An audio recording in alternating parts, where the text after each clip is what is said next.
Demak, milliy sertifikat testi 3-testimizda yechimlarini ko'rishni boshlaymiz. Xo'p, birinchi savol quyida berilgan grafiklarga qarab to'g'ri mulohazalarni aniqlang. Demak, grafiklar berilgan bizga 6 ta grafik. Shunda birinchi mulohaza, demak, jism tezligini vaqtga bog'liqligi birinchi grafik bo'lsa, uning koordinatasini vaqtga bog'liqligi uchinchi grafik bo'ladi, deyapti. Demak, bu mulohaza to'g'ri mulohaza bo'ladi, chunki demak, birinchi grafikka ko'ra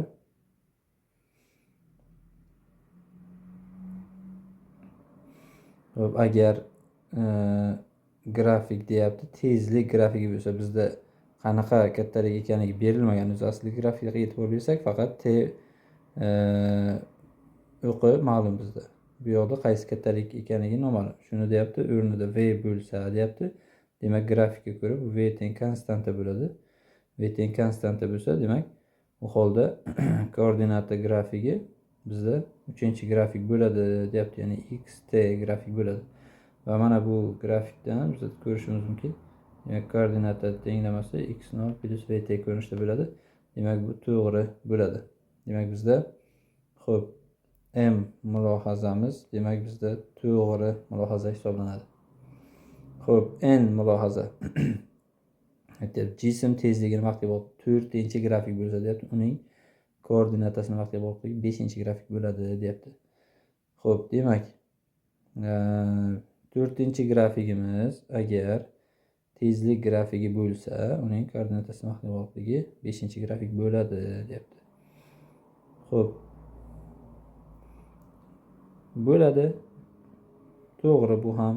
Chunki demak, n mulohazaga ko'ra, mana 4-grafik agar vt bo'ladigan bo'lsa va tezlik, e'tibor beringlar, oshib boryapti, v0 plus at ko'rinishda bo'ladi degani bu. Xo'p, endi v0 nolga teng. Xo'p, 5-grafik esa bizda koordinata grafigi bo'ladi, deyapti. Va bu to'g'ri fikr. Bunday parabola bo'ladi va buning tenglamasi umuman olganda x0 plus v0 plus at kvadrat taqsim 2 ko'rinishda bo'ladi. Bu yerda endi x0 ham v0 ham 0 bo'lgani uchun koordinata mana boshidan ketyapti deb hisoblasak bo'ladi. Xullas, n mulohaza ham to'g'ri bo'ladi. Xo'p, umuman olganda m va n qatnashgan, o'zi bitta javob bor ekan, C javob. Shuni olsak ham bo'ladi aslida. P mulohazani ham demak sinab ko'ramiz. Xo'p, ko'ramiz. Demak, jism tezlanishini vaqtga bog'liq 2-grafik bo'lsa, uning koordinatasini vaqtga bog'liqligi 6-grafik bo'ladi, deyapti. Tezlanishning. Demak, at, mana bu yerda a t bo'ladigan bo'lsa, deyapti. Demak, u holda mana bu yerdan ko'rishimiz mumkin, a manfiy va konstanta. Demak, bu to'g'ri tekis sekinlanuvchan harakat bo'ladi.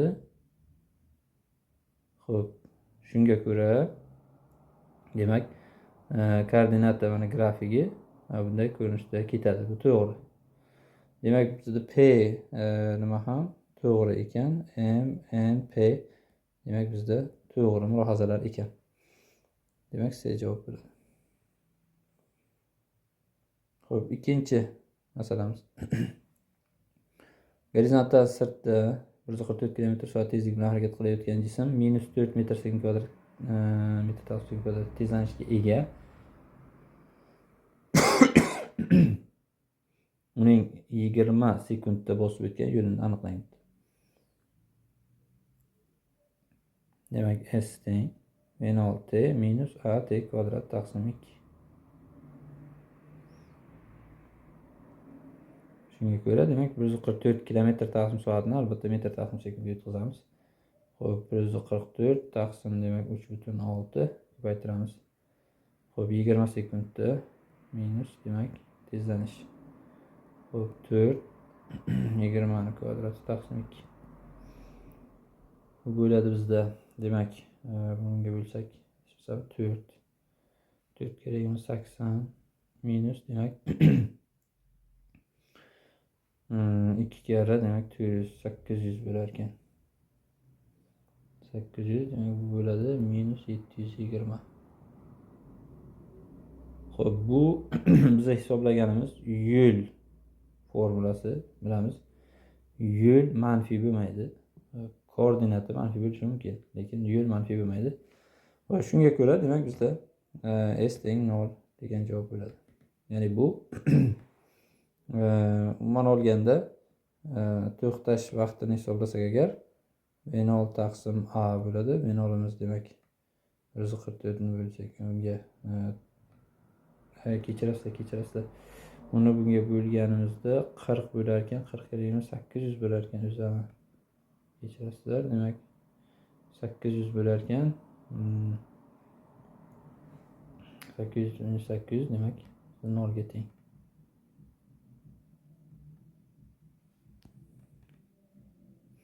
Demak 20 sekundda bu to'xtatgan umuman olganda.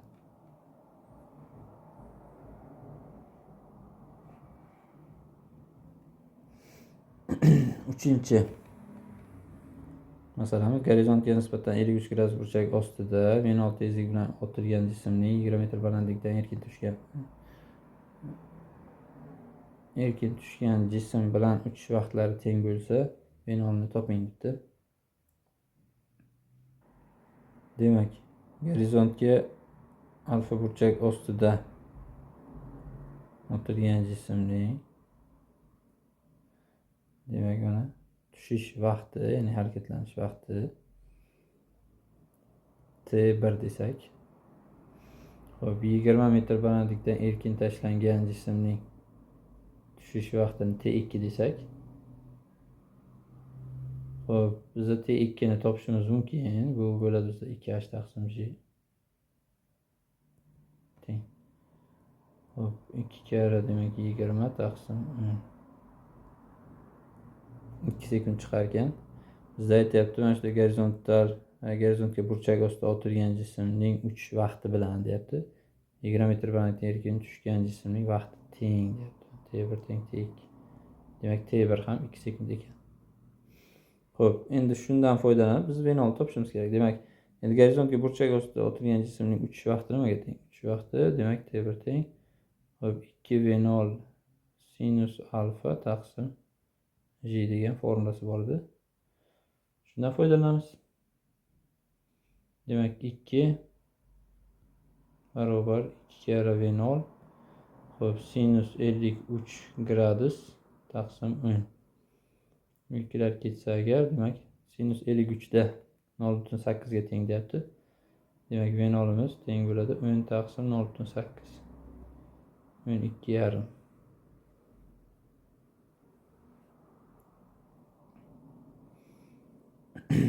To'rtinchi masala.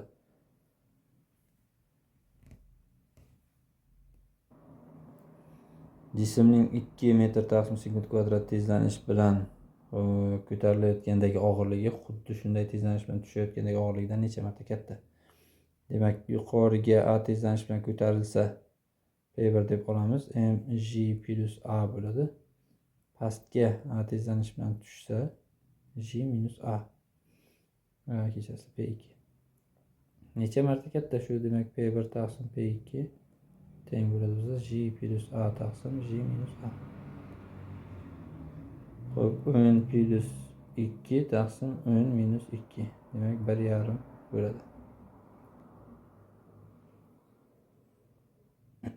5-masala. Yerga nisbatan massasi 4 marta katta, ammo radiusi 2 marta kichik sayyora sirtidagi erkin tush tezlanishini aniqlang. Demak, planeta uchun erkin tush tezlanishini topish formulasi bor edi. J demak yer uchun, yerning demak gravitatsion doimiy ko'paytirilgan yerning massasi taqsim r kvadrat. Mana shu qiymat yer uchun demak 10 ga teng taqriban. Xo'p, 10 deb bergan o'zi. Boshqa planeta uchun va bu yerda boshqa sayyora uchun xo'p, gravitatsion doimiy massasi yerni massasidan 4 marta katta deyapti. Demak 4m yerni massasi. Xo'p, radiusi 2 marta kichik. Demak r taqsim 2 ning kvadrati. Demak bo'ladi bizda 16 m taqsim r kvadrat. Demak bizda 16 karra 10 bo'ladi 160.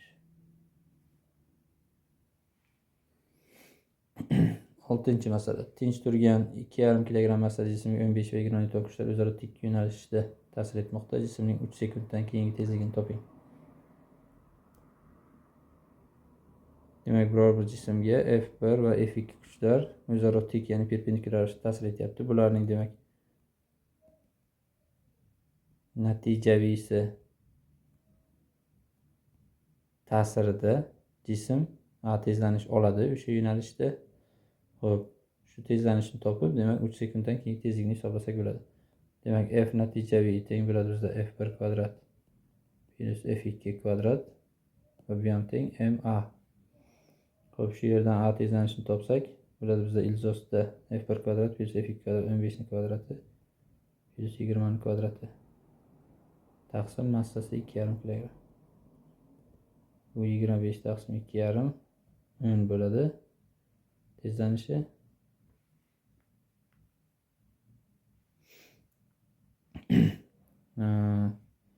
V teng, demak V0 plus AT.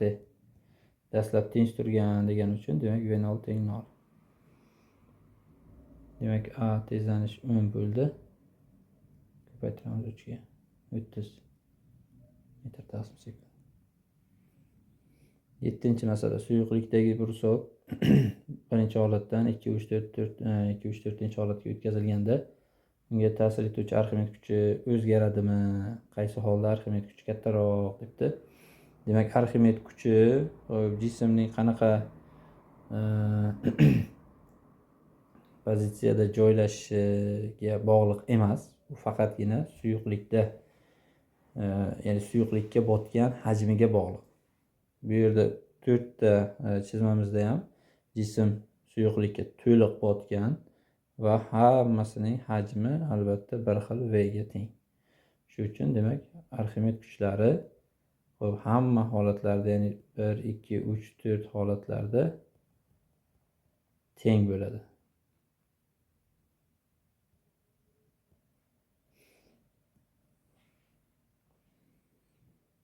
Xo'p, 8-chi masala. Massasi 12 kg bo'lgan sterjen rasmda ko'rsatilgandek M massali yuk ilinib muvozanatga keltirilgan bo'lsa, ilingan M massali yukni aniqlang debdi. Xo'p, momentlar qoidasi. Demak, taranglik kuchi bizda demak jism, ya'ni aylanish o'qiga ega bo'lgan jismlar muvozanatda qolishi uchun bilamiz, ya'ni musbat momentlar yig'indisi manfiy momentlar yig'indisiga teng bo'ladi. Demak, bu yerda bizda musbat moment hosil qilayotgan kuchlarni ifodalab olamiz birinchi navbatda va manfiy momentlarni aniqlab olamiz va ularning yig'indisini tenglashtiramiz. Demak, bizda xo'p, mana bu kichik M massadan tashqari sterjenning o'zining ham massasi bor, 12 kg. Xo'p, bu mana sterjen teng o'rtasida bo'ladi. Xo'p, 1, 2, 3, 4, 5. Bu yo'q ham kechirasizlar. 1, 2, 3, 4, 5, 6, 7, 8. Aha, shunday. Hamshi. Xo'p, sterjenni og'irlik kuchi, demak, sterjenni soat strelkasi yo'nalishida aylantirishga harakat qiladi. Mana bu tayanch nuqtasiga nisbatan, ya'ni aylanish nuqtasi O nuqta, mana shu nuqta. Xo'p, kichik M massali yukning ham mg og'irlik kuchi, demak, jism sterjenni soat strelkasi yo'nalishida aylantirishga harakat qiladi. Va ipning taranglik kuchi esa, demak, sterjenni soat strelkasi qarama-qarshi yo'nalishida aylantirishga harakat qiladi. Demak, soat strelkasi yo'nalishida aylantiruvchi momentlar bizda musbat momentlar deb olingan. Xo'p, soat strelkasi qarama-qarshi aylantiruvchi momentlar esa manfiy momentlar deb olingan. Xo'p, shartli ravishda albatta. Demak, bu yerda M3 manfiy moment teng bo'ladi M1 plus M2 ga. Hop, shunga ko'ra demak M3 degani T kara L3 teng M1 degani MJ kara hop MJ kara L1 hop plus kichkina MJ kara L2. Tarangni kuchining demak yelkasi nimaga teng demak mana O nuqtadan tayanch nuqtadan bu yergacha 7 birlikka teng. Hop T kara 7 o'rniga qo'ysak ham bo'ladi, kechirasizlar. Hop 80 kara 7 teng. Sterjinni massasi 12, demak unga ko'paytirsak 120. Ko'paytiramiz. Yelkasi demak O nuqtadan bu yergacha 3 plus kichik m ko'paytirgan 10 ko'paytiramiz. Yelkasi demak 5 bo'ldi. Shu yerdan kichik m ni topib oladigan bo'lsak, xo'p 560 ayiramiz 360 200 qoladi. Demak bu 50. Demak 50 m teng 200 ga, demak m teng 4. 9-masala bekorligi 100 newton taqsim metr bo'lgan yengil prujinaga osilgan 250 gram massali kichkina sharcha garmonik tebranishlarining davriy chastotasi qanchaga teng deyapti.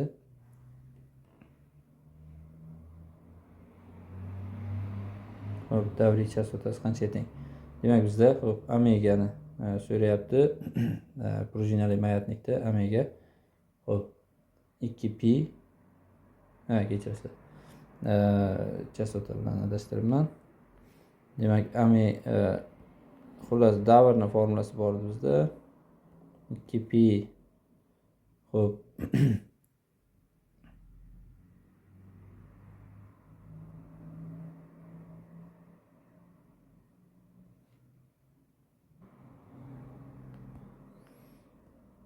Xo'p, omega teng ilzosda K taqsim M. Xullas, prujinali mayatnik uchun shundan foydalanamiz. Demak, bekorlik 100 taqsim 250 gram. 0,5 kilogram. 400 bo'ladi, 20 chiqadi.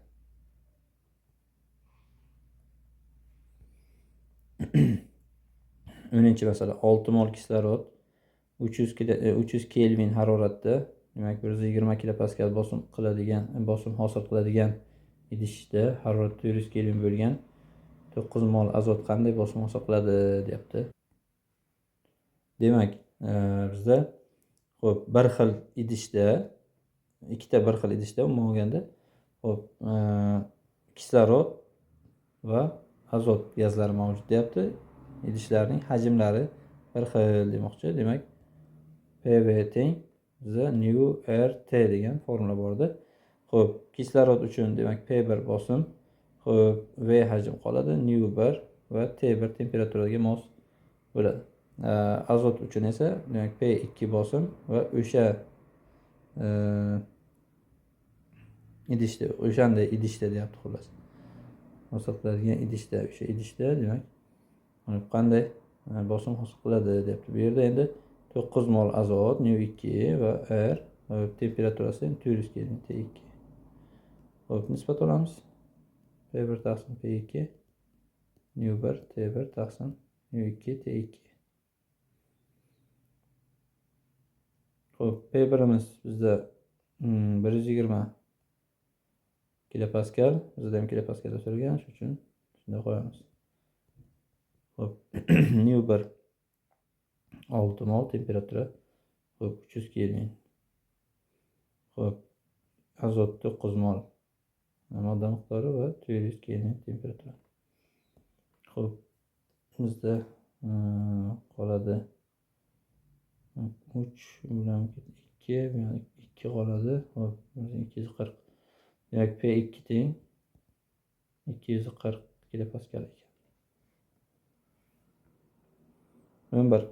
Ideal gaz birinchi holatdan ikkinchi holatga o'tganda hajmi 6 metr kubga o'zgardi. Xo'p, demak grafik berilgan. Agar T1 300 kelvin, T2 900 kelvin bo'lsa deyapti. Gazning dastlabki hajmi qanday bo'lgan debdi. Demak, jarayondan ko'rib turibmizki, bu izobarik jarayon. Mana grafikdan ko'rib turibmizki, izobarik jarayon. Demak, izobarik jarayonda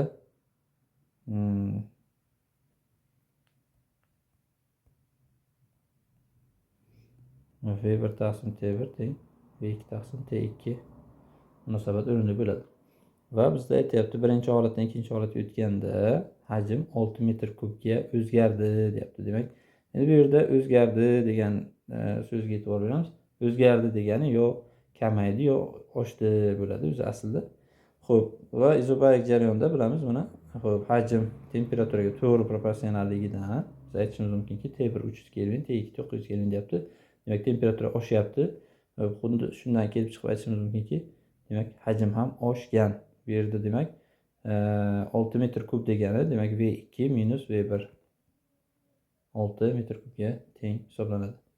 Xo'p, bizdan so'rayapti dastlabki demak hajmni aniqlash uchun bu yerda V2 ni topib olamiz. Demak, V1 plus 6 bo'ladi va buni ifodaga keltirib qo'yamiz.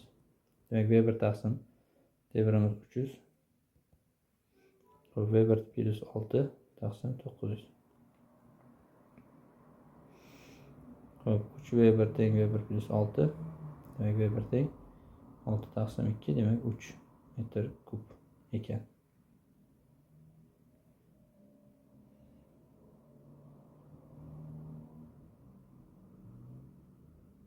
Xo'p, bu yerda texnik nosozlik bo'lgan, adashmasam.